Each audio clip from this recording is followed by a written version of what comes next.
मानसरोवर खंड 6 में से प्रेमचंद जी की निर्वासन कथा।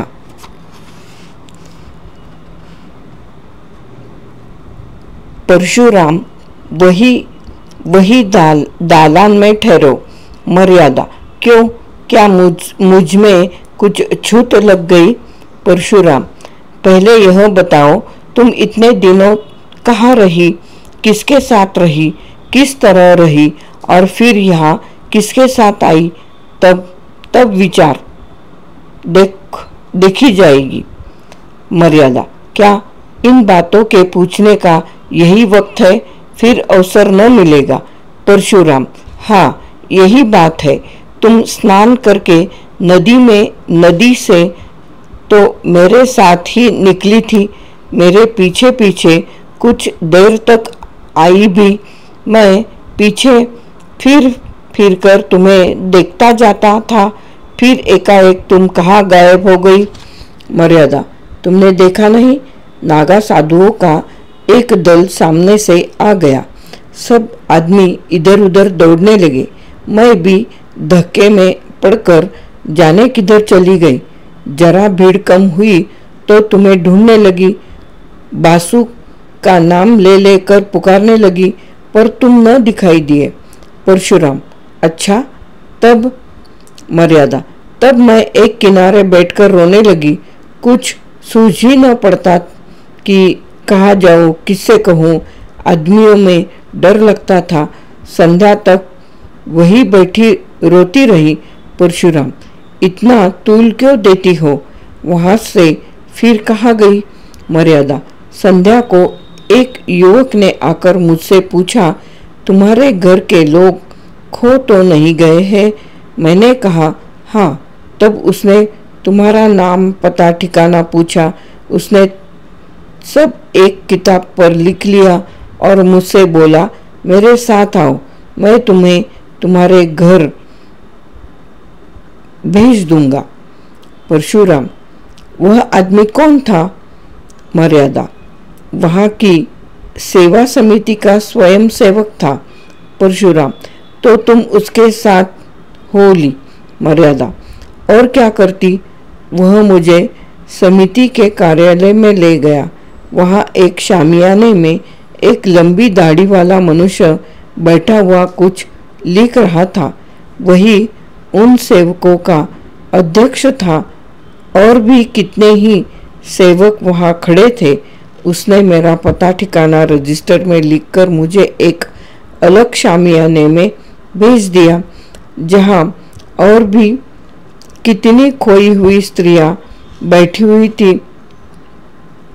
परशुराम, तुमने उसी वक्त अध्यक्ष से क्यों न कहा कि मुझे पहुंचा दीजिए? मर्यादा, मैंने एक बार नहीं, सैकड़ों बार कहा, लेकिन वह यही कहते रहे जब तक मेला न खत्म हो जाए और सब खोई हुई स्त्रियां एकत्र न हो जाए। मैं भेजने का प्रबंध नहीं कर सकता। मेरे पास न इतने आदमी हैं, न इतना धन। परशुराम, धन की तुम्हें क्या कमी थी? कोई एक सोने की चीज बेच देती तो काफी रुपए मिल जाते। मर्यादा, आदमी तो नहीं थे। परशुराम, तुमने यह कहा था कि खर्च की कुछ चिंता न कीजिए, मैं अपना गहना बेचकर अदा कर दूंगी। मर्यादा, नहीं, यह तो मैंने नहीं कहा। परशुराम, तुम्हें उस दशा में भी गहने इतने प्रिय थे? मर्यादा, सब स्त्रियां कहने लगी, घबराई क्यों हो जाती हो? यहाँ किस बात का डर है? हम सभी जल्द से जल्द अपने घर पहुँचना चाहते हैं, मगर क्या करें? तब मैं भी चुप हो गई। परशुराम, और सब स्त्रियां कुएं में गिर पड़ती तो तुम भी गिर पड़ती? मर्यादा, जानती भी कि ये लोग धर्म के नाते मेरी रक्षा कर रहे हैं, कुछ मेरे नौकर या मजदूर नहीं है, फिर आग्रह किस मुंह से करती? यह बात भी है कि बहुत सी स्त्रियों को वहां देखकर मुझे कुछ तसल्ली हो गई। परशुराम, हाँ, इससे बढ़कर तस्कीन की और क्या बात हो सकती थी। अच्छा, वहां कितने दिन तस्कीन का आनंद उठाती रही? मेला तो दूसरे ही दिन उठ गया होगा। मर्यादा, रात भर मैं स्त्रियों के साथ उसी शामियाने में रही। परशुराम, अच्छा, तूने मुझे तार क्यों न दिलवा दिया? मर्यादा, मैंने समझा जब यह लोग पहुंचाने को कहते ही है तो तार क्यों दूं?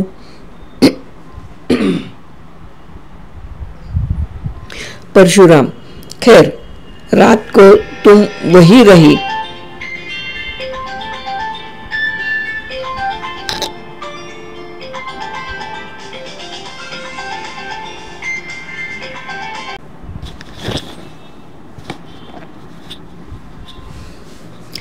खैर, रात को तुम वही रही। युवक बार बार भीतर आते जाते रहे होंगे।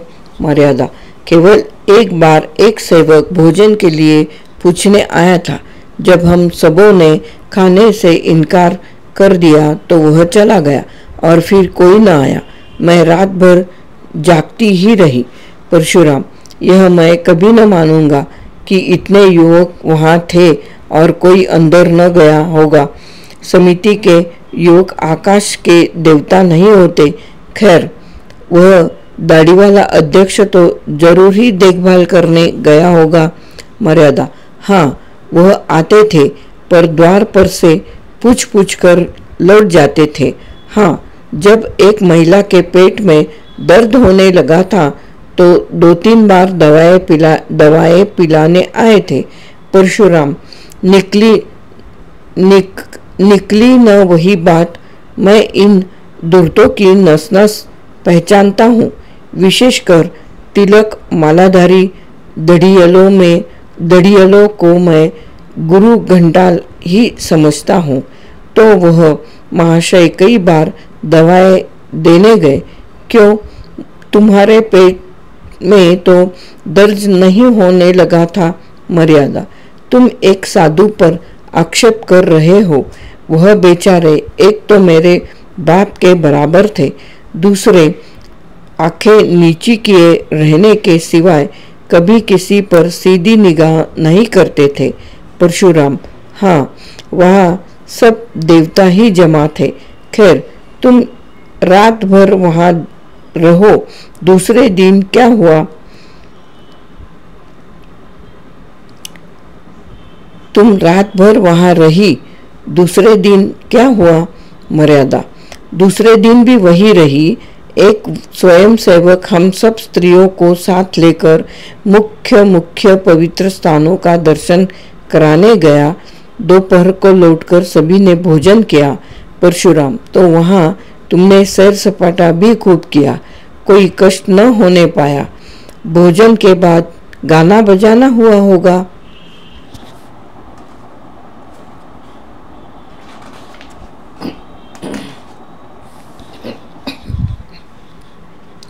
मर्यादा, गाना बजाना तो नहीं, हाँ, सब अपना अपना दुखड़ा रोती रही।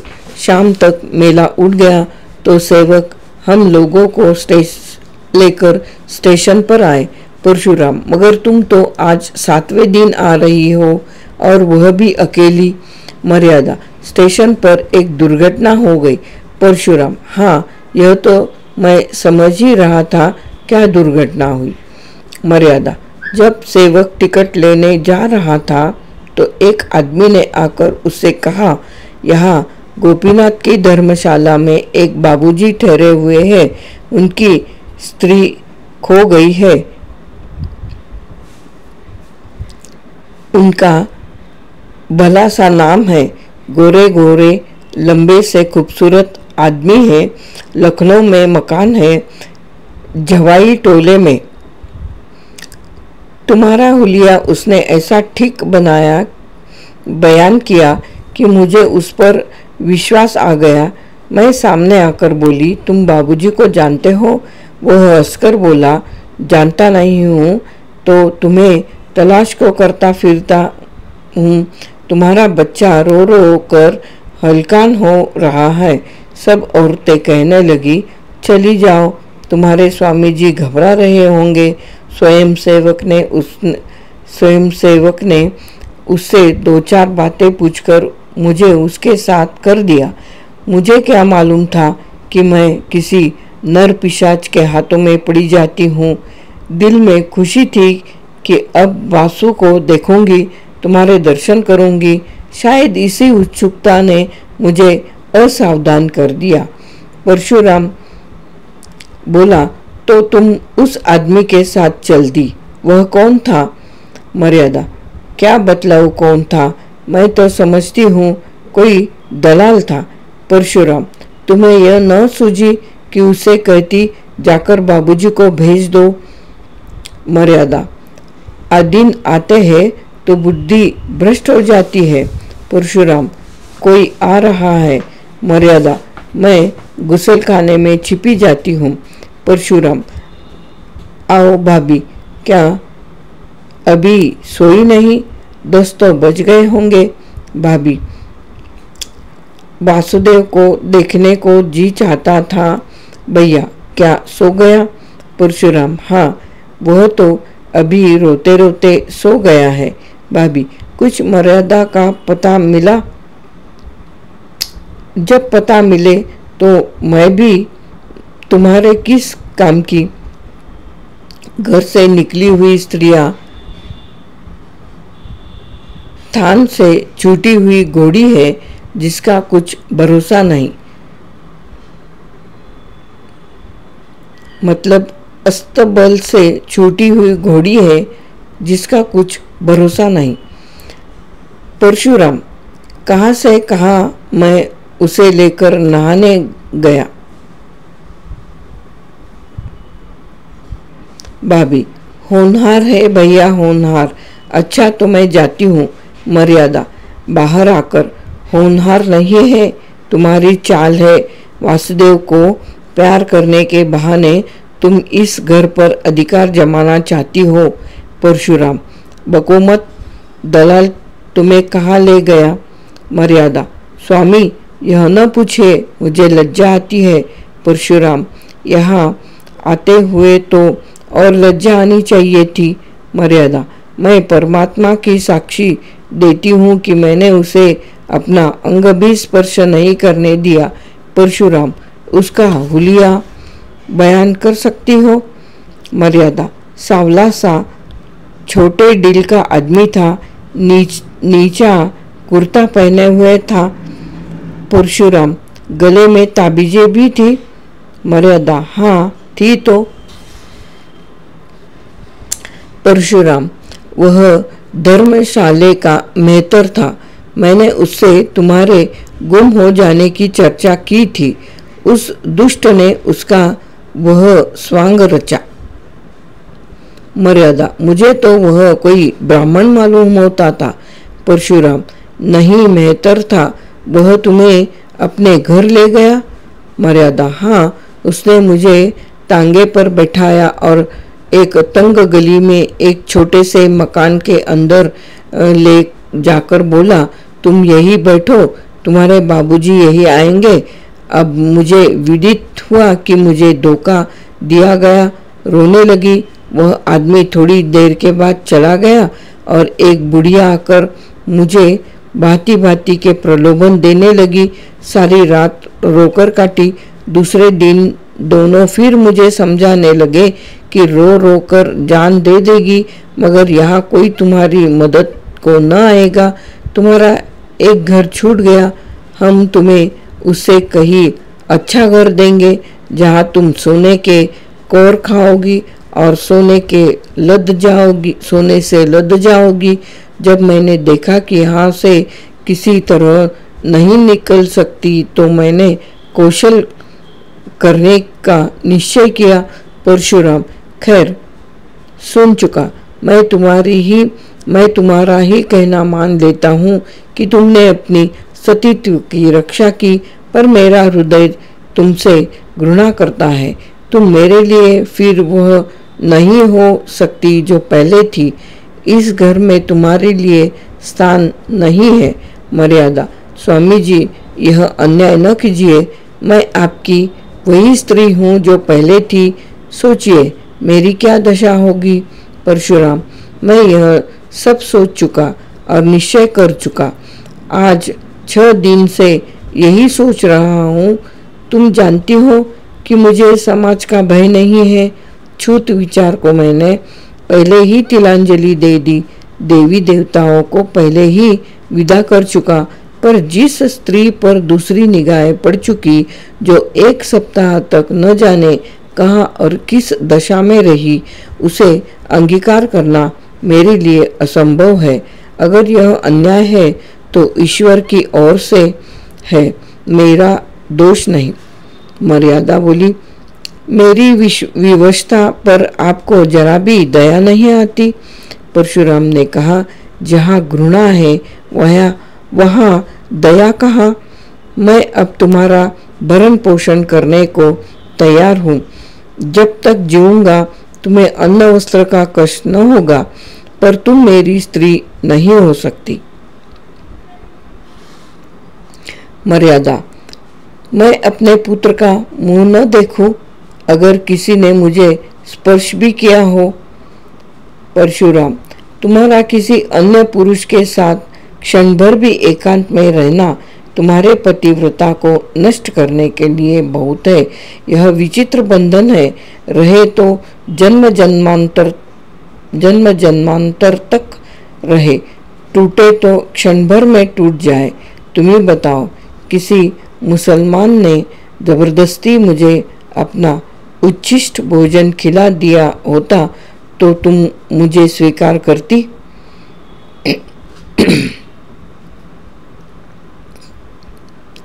मर्यादा कहती है, वह तो दूसरी बात है।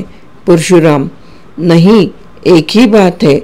जहाँ भावों का संबंध है वहाँ तर्क और न्याय से काम नहीं चलता। यहाँ तक कि अगर कोई कह दे कि तुम्हारे पानी को मेहतर ने छू लिया है, तब भी उसे ग्रहण करने से तुम्हें घृणा आएगी। अपने ही दिल से सोचो कि तुम्हारे साथ न्याय कर रहा हूँ या अन्याय। मर्यादा बोली, मैं तुम्हारी छुई चीजें न खाती, तुमसे पृथक रहती, पर तुम्हें घर से तो न निकाल सकती थी। मुझे इसीलिए न दुत्कार रहे हो कि तुम घर के स्वामी हो और समझते हो कि मैं इसका पालन करता हूँ।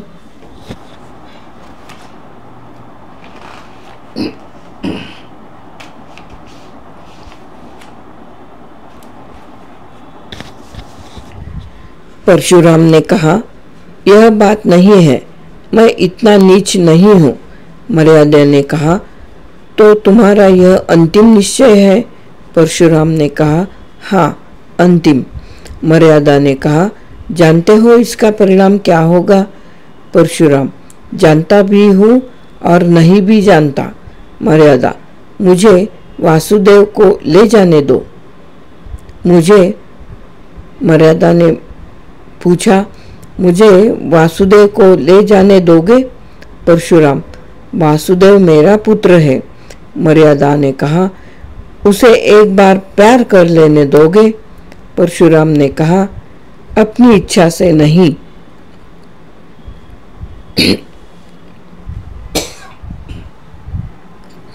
तुम्हारी इच्छा हो तो दूर से देख सकती हो। मर्यादा ने कहा, तो जाने दो, न देखूंगी। समझ लूंगी कि विधवा भी हूँ और बांझ भी।